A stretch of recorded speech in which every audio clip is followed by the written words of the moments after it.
Ya estamos de regreso, conéctate con nosotros en redes sociales, en Instagram, en Facebook y también en TikTok como @ConectaPerúTV y acciones de prevención frente al fenómeno del niño global, Fátima. Bueno, y tenemos una importante institución como es la Autoridad Nacional del Agua, la ANA, que vela por todos nuestros recursos hídricos y justamente está con nosotros John Bautista Mejía, especialista en estos temas. John, bienvenido a Conecta Perú. Y mucha gente no sabe que tenemos una institución que vela por el agua, desde las cosas más simples hasta el hablar de nuestros ríos y de cómo podemos hacer que en algún momento todos los peruanos tengamos acceso a algo tan fundamental como es el agua. Sí, muy buenos días. Bueno, recibo un cordial saludo del ingeniero José Aguilar, jefe de la Autoridad Nacional del Agua. Y bueno, la ANA efectivamente tiene un rol importante en el país, es la entidad técnica y normativa de un sistema bien amplio, que es un sistema nacional de gestión de recursos hídricos. Entonces, es una inmensa responsabilidad que tiene la Autoridad Nacional del Agua. Y bueno, actualmente se encuentra adscrita al Ministerio de Agricultura y Riego, pero bueno, ejecuta sus funciones, ¿no? En la Ley de Recursos Hídricos y también en la Política y Estrategia Nacional de los Recursos Hídricos. ¿Cuáles son los puntos en prevención que debe tener la sociedad, que debemos tener nosotros para cuidar el agua? Ok, bueno, en principio los 5 ejes de la Política y Estrategia Nacional de Recursos Hídricos son gestión de la cantidad, es decir, gestionar la cantidad de agua para satisfacer las demandas, el uso poblacional, el uso agrario, etcétera. Gestión de la calidad del agua, ¿no? También es importante garantizar que el usuario, ¿no? Las personas consuman agua para diferentes actividades, pero en calidad, ¿no? Necesaria. Gestión de la oportunidad, es decir, otorgar el agua en el momento en que el usuario lo requiere, ¿no? Y también la cultura del agua, que es un aspecto muy importante. Como ANA también venimos implementando proyectos de capacitación a la población a nivel nacional. Como ANA tenemos 14 órganos desconcentrados, autoridades administrativas del agua, y tenemos 71 administraciones locales del agua, ¿no? Entonces tenemos un despliegue a nivel nacional a partir de los cuales se hace la capacitación a la población en cuidado, conservación y preservación de los recursos hídricos. Y un eje muy importante también, que es el eje 5 de la política, que es medidas de adaptación al cambio climático, ¿no? Entonces, bajo ese contexto, ANA tiene también una función importante, como repito, como entidad técnica y normativa, es proponer, ¿no? Incentivar, ¿no? La implementación de medidas estructurales y no estructurales para mitigar los impactos de los eventos hidrológicos extremos, ¿no? Claro, y además que cuando hay un desastre producto de un fenómeno natural, el gran problema es el agua. Sin embargo, ustedes hacen un trabajo de prevención porque justamente las grandes crisis son por la contaminación de los ríos o porque echamos basura al desagüe, y justamente también trabajan para que haya una manera de mirar el agua distinto a lo que decimos es un derecho y lo tengo y gasto todo el agua que quiero. ¿Qué están haciendo para trabajar la prevención frente a lo que podría ser del fenómeno del niño global? Sí, bueno, en el país, como ANA, nos proyectamos a 2 escenarios. Uno que es el evento hidrológico extremo, producto de intensas precipitaciones, básicamente en el norte del país, comprendido desde Tumbes hasta Ica, ¿no? Ahí, como ANA, se tiene proyectado, bueno, si bien es cierto, somos una entidad técnica, ¿no? Y también normativa. Hace poco no teníamos la capacidad de ejecutar presupuesto directamente, sino más bien todas las actividades se proponían a los gobiernos regionales, municipalidades, para que ellos puedan ejecutar algunas fichas técnicas, ¿no? De implementación de medidas estructurales y no estructurales. En este año, a través de un decreto de urgencia, el Estado nos da la facultad de que podamos intervenir en 518 puntos críticos, ¿no? En las 7 regiones, desde Tumbes, Piura, Lambayeque, La Libertad, Ancash, Lima y también Ica, ¿no? Entonces se va a intervenir, ¿no? En 518 puntos críticos. Esta intervención contempla 3 fases, ¿no? La primera de ellas es la limpieza y descolmatación de los cauces de ríos y quebradas, ¿no? Como sabemos, los ríos, ¿no? De nuestra costa arrastran sedimentos en la parte alta de la cuenca, y eso permite o eso evita que el agua pues transcurra normalmente, ¿no? Inundando las áreas aledañas. Entonces, ANA va a intervenir, ¿no? Haciendo la limpieza y descolmatación de los ríos y quebradas, considerando un aspecto técnico muy importante, que es la evaluación de los efectos fluviomorfológicos que una intervención podría generar. Por ejemplo, el río siempre tiende a estar en una condición de equilibrio, ¿no? Es decir, si uno retira una cantidad de sedimento a alguna parte, esta intervención podría generar una afectación tanto aguas arriba como aguas abajo.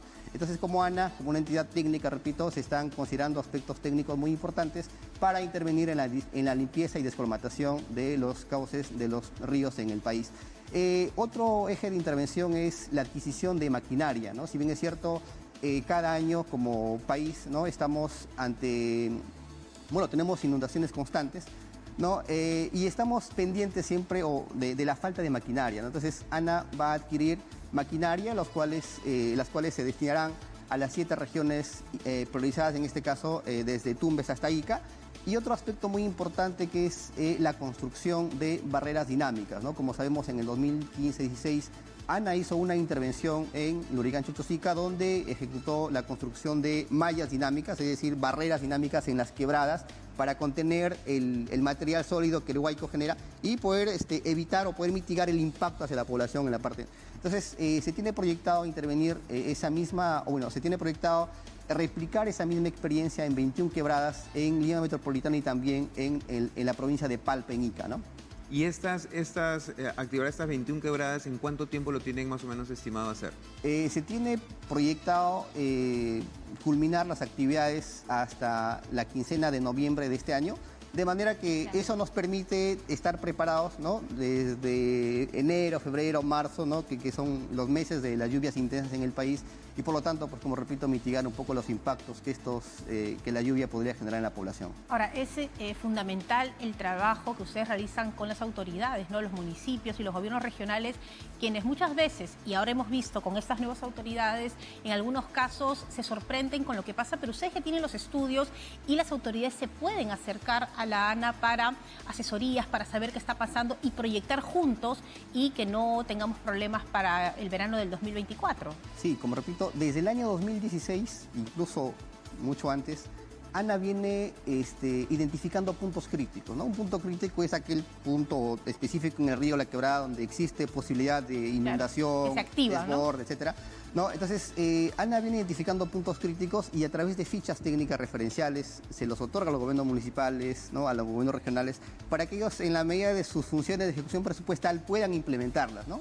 Sin embargo, este año, como repito, a través de este decreto de urgencia, ¿no?, el Estado nos da la facultad de que como ANA directamente se puede intervenir, ¿no?, haciendo estas 3 medidas que lo he comentado, ¿no? Estas medidas, claro, están en estrecha coordinación con los gobiernos regionales y locales, ¿no?, y también con los ministerios como Transportes y Comunicaciones y también la Autoridad para la Reconstrucción con Cambios.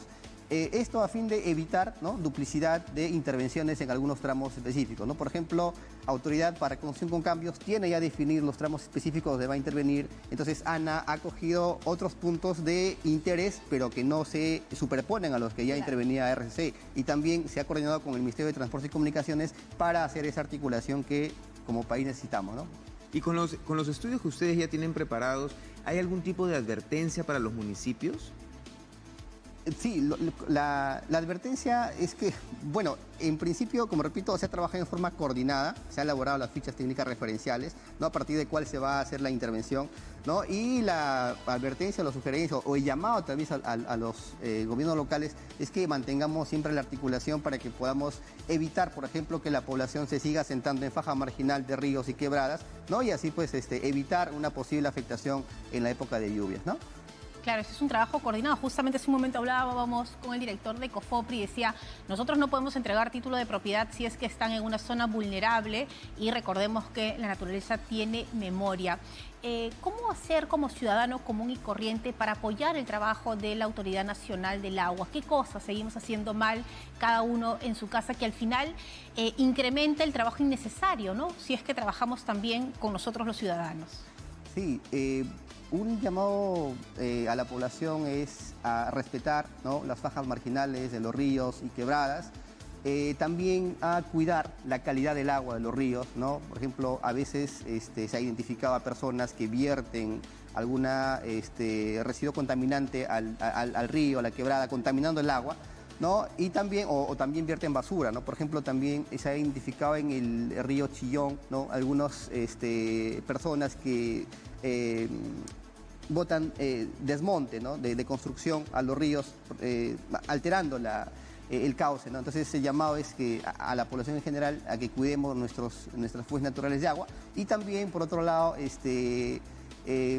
usemos eficientemente el agua, ¿no? Por ejemplo, en la agricultura se utiliza un buen porcentaje de agua, que es más o menos 60-75% del agua que se consume en el país, ¿no? Existen algunos mecanismos de poder trabajar el uso eficiente del agua. A la población misma también, ¿no? En el lavado de manos, en la ducha, etcétera, existen algunos mecanismos de poder cuidar, ¿no? el agua que es la fuente de vida, ¿no? Muy bien.